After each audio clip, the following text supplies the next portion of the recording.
suis content de vous retrouver. Aujourd'hui, nous allons voir au travers de ce tuto comment faire le transfert d'une image, d'une phrase, de mots ou d'une photo sur du bois.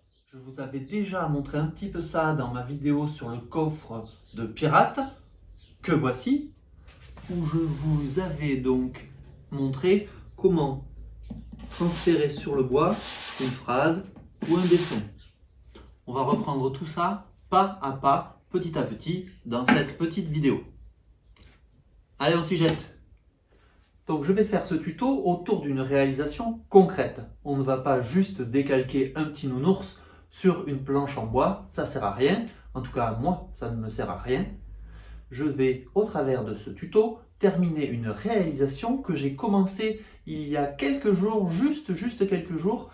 J'ai fait la réalisation, au travers d'un short, de ce petit support d'étiquette en acier pour mettre dans le jardin.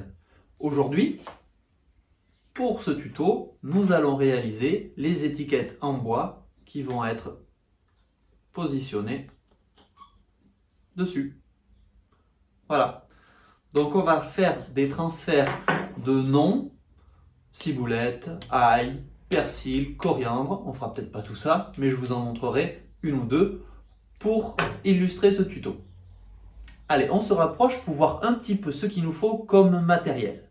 Il va nous falloir le support. Ici, j'ai choisi un contreplaqué de 4 mm d'épaisseur que je vais couper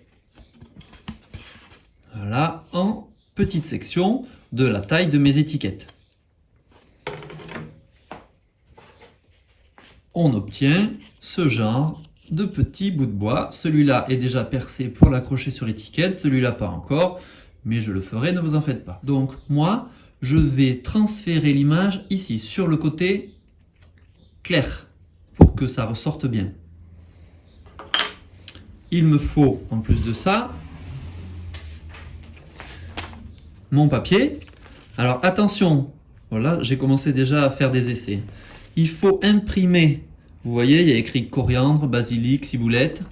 Il faut imprimer ça sur une feuille de papier normale. Moi, je fais ça avec une imprimante jet d'encre. Et surtout, vous le voyez là, il faut imprimer avec la fonction miroir. Parce que quand on va transférer la page imprimée, le côté imprimé sur le support.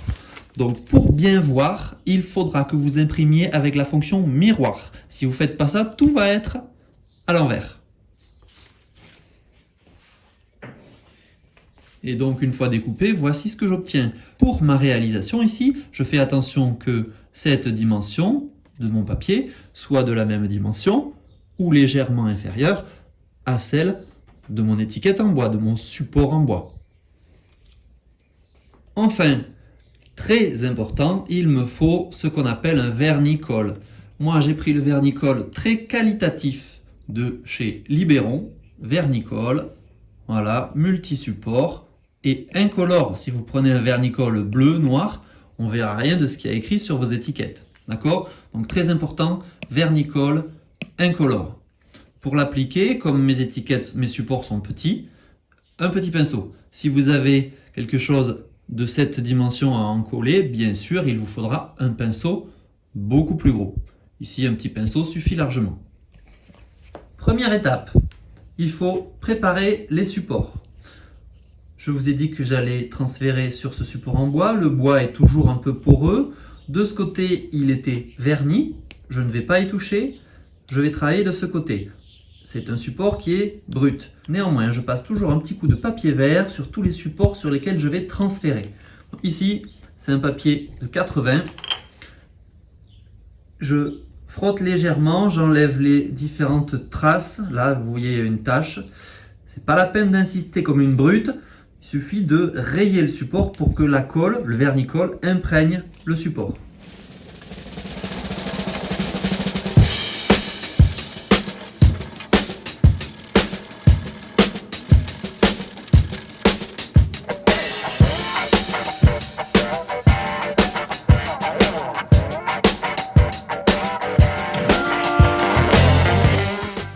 Il est temps maintenant que l'alcool a séché d'appliquer mon vernis colle de chez Libéron. Il faut que la couche appliquée ne soit pas trop étirée. Il faut quand même qu'il y ait près d'1 millimètre, à peu près 1 millimètre de vernis sur le support.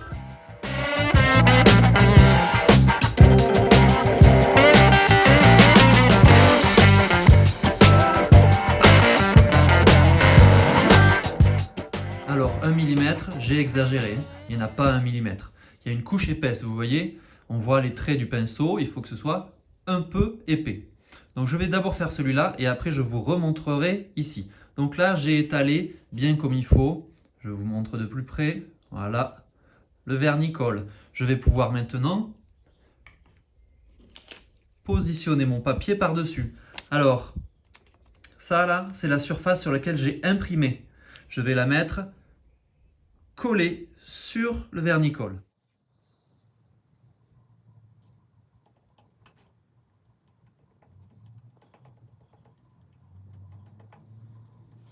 Vous avez pu voir que quand j'ai appliqué la face imprimée sur le vernis colle, le papier pouvait glisser. C'est ça qui nous dit qu'il y a assez de vernis. Une fois que je l'ai bien positionné, bien centré, je viens tapoter pour que toute la surface soit bien en contact avec le vernis. S'il reste une bulle, l'encre ne sera pas transférée sur le bois.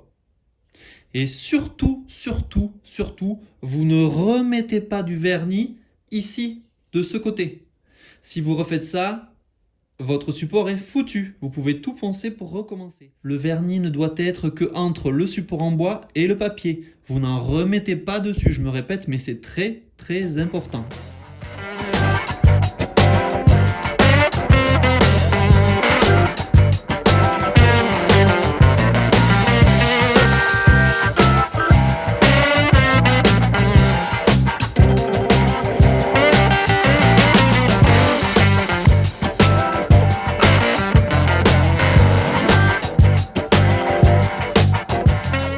Maintenant, il faut attendre que le vernis sèche.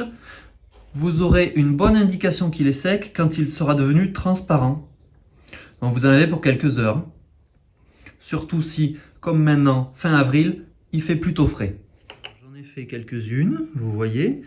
Ce que vous pouvez voir, c'est que si vous avez mis assez de vernis colle, l'étiquette se mouille et s'imbibe de ce vernis. Comme si c'était avec de l'eau. Vous voyez? Donc là, je vais être un peu juste pour l'étiquette sur les aubergines et pour l'ail, donc pour les aulx, je serai très bien comme la coriandre ici. On va voir tout à l'heure ce que ça donne quand on enlèvera le papier. Maintenant, mon vernis est sec sur toutes mes petites affichettes. Mon vernis est sec. Le but du jeu, c'est d'enlever le papier pour laisser l'encre. Donc vous vous y prenez comme vous voulez. Moi je trouve que avec un peu d'eau, si on vient frotter le papier ici, l'étiquette, on va faire des petits boudins de papier et au final l'encre va rester sur le bois. Allez, je me rapproche et on fait ça. Cause I don't give a fuck what you say. Yeah, I'ma do shit my way.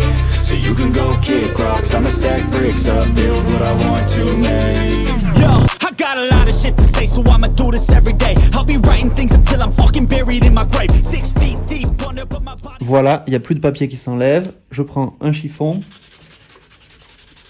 Je viens sécher le bois. C'est pas le tout d'enlever le papier, mais que le bois se gondole. D'accord? Donc, je viens sécher le bois.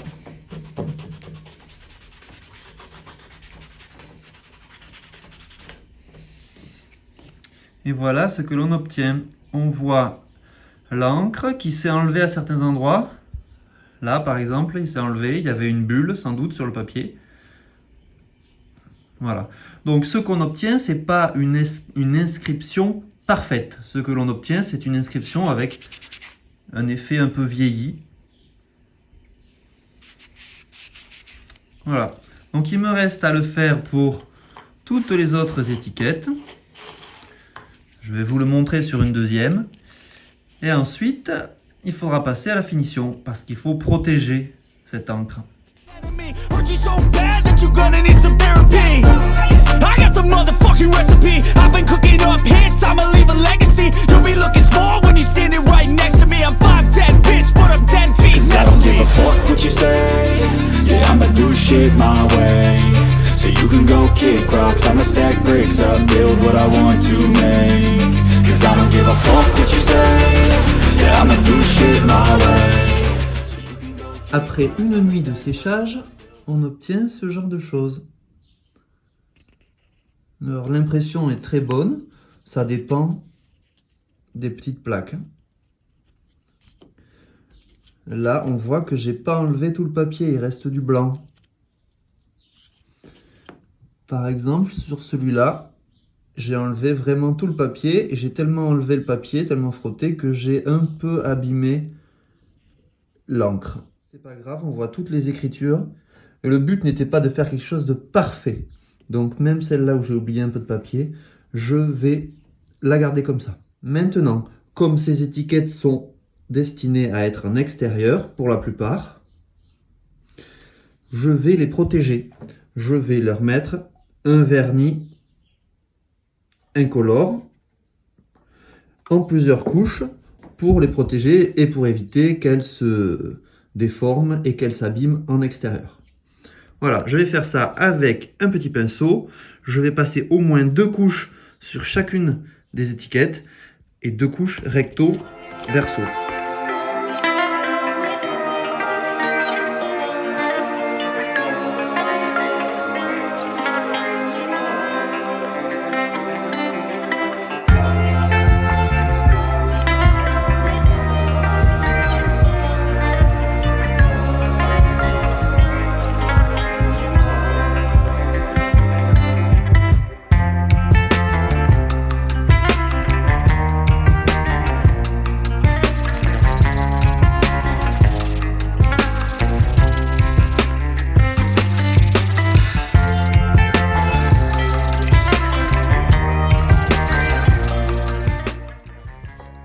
C'est parti pour la deuxième et dernière couche.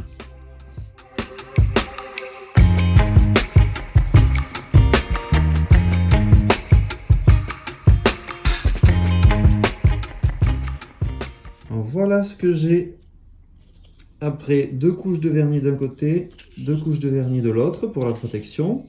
J'obtiens un transfert plutôt rustique avec quelques imperfections, mais un transfert de qualité et qui tiendra dans le temps. Juste, si j'avais voulu avoir quelque chose, c'est ici que ça se voit bien, si j'avais voulu avoir quelque chose d'uniforme dans la couleur, il aurait fallu que je mette du vernis-colle sur toute ma planchette, sur tout mon support. Là, je n'en ai mis et on voit bien la démarcation que au niveau de mon papier. Du coup, on voit que ça change de teinte entre le haut de la planchette et là. Si j'avais voulu que tout soit de cette couleur, il aurait fallu que je mette du vernis sur toute la planchette. Alors, pour ceux qui sont restés jusqu'au bout de la vidéo, je vous en remercie. Je vais vous faire un rapide récapitulatif de toutes les étapes qu'il faut respecter pour avoir un transfert d'encre, alors écriture ou dessin, correct sur du bois.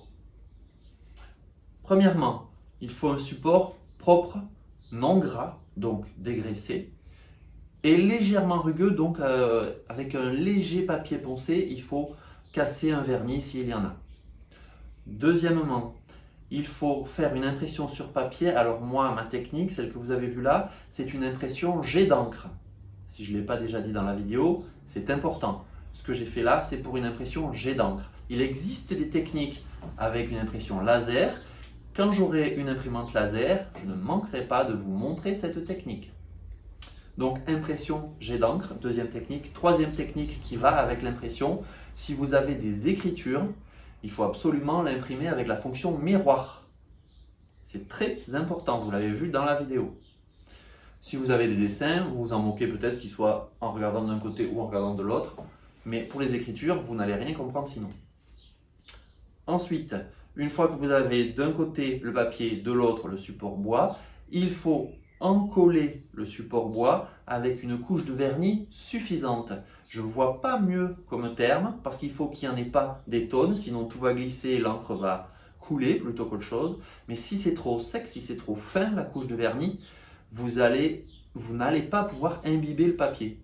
Donc un demi-millimètre, quelque chose de pas trop épais. Voilà. Il faut faire des tests avant, bien sûr. Moi j'ai quelques plaquettes pour lesquelles j'ai fait des tests. D'accord? Donc une couche de vernis suffisante. Ensuite, on place le papier sur le bois, et il faut faire attention, on place la partie ancrée, la partie où l'encre s'est déposée, en contact avec le vernis-colle. Il faut tapoter pour que tout le papier puisse s'imbiber de vernis. Et on laisse sécher, vous laissez sécher une bonne nuit, ce sera parfait. Au matin, vous prenez votre support et il faut le mouiller, l'humidifier, et il faut faire les fameux petits boudins, les boudins du bricoleur, pour faire partir en frottant délicatement toute la partie papier et laisser sur le support la partie vernis qui a absorbé l'encre. Voilà, c'est ni plus ni moins que ça. Une fois que vous avez enlevé le papier, plus vous frottez, plus vous allez faire disparaître un petit peu les pigments de l'encre, ça dépend ce que vous voulez.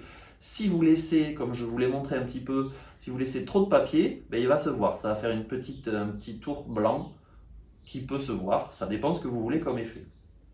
Une fois que vous avez ça, il faut le protéger, sinon l'encre aura tendance à partir, même s'il est normalement imbibé dans le vernis-colle. Donc protection, un vernis, celui que vous voulez, une ou deux couches, ça dépend ce que vous voulez en faire. Ce que je vous ai montré moi sur mon coffre de pirate, il y avait 2 couches de vernis. Une aurait suffi parce que c'est quelque chose qui va rester toujours à l'intérieur. Pour mes petites planchettes, ici, c'est quelque chose qui va être à l'extérieur. Donc il faut au minimum 2 couches de vernis pour protéger le transfert et pour protéger aussi le support.